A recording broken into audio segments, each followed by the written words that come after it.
Mõni päev tagasi ma käisin ühes laagris, kus me kõik saime soovida 3 või 4 olulisemat soovi, õigemini märksõna. Ja kui ma tähelepanelikult kõiki kuulasin, siis ma hakkasin märkama kordusi selles mõttes, et me kõik tegelikult soovisime armastust, tervist ja küllust. Ja need ongi põhilised elu alustalad.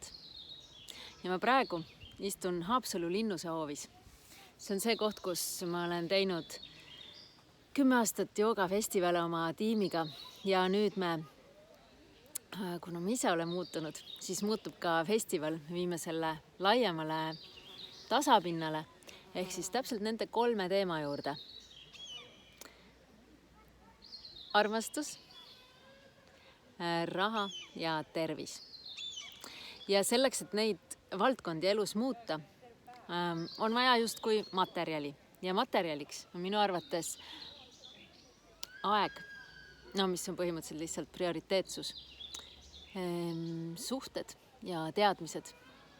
Ja siin festivalil, mida me sel aastal teeme, mida me nimetame Hea elu enesearengu festival, räägime me täpselt nendest 3 teemast ja täpselt nendest ressurssidest või sellest materjalist, kuidas endale seda elu luua.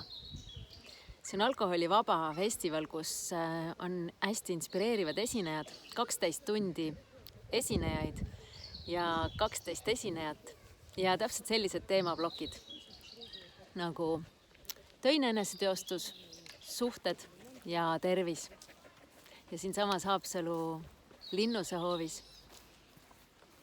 mõnusa muruplatsi peal ja iidsete Linnuse müüride vahel. Muidugi me arvestame ka sellega, et siin on telgi katusekesed teile ja selline mõnus vabaõhu üritus, sündmus,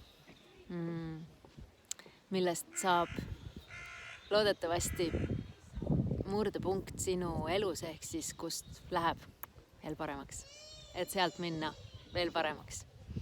Mina olen Merit Raju, ma olen üks selle festivali korraldajatest ja kirjutan raamatuid, korraldan sündmusi ja armastan oma elu. Inspireerin sind ka hea meelega. Kohtumiseni Haapsalus 24. juulil kell 12 päeval kuni 12 öösel.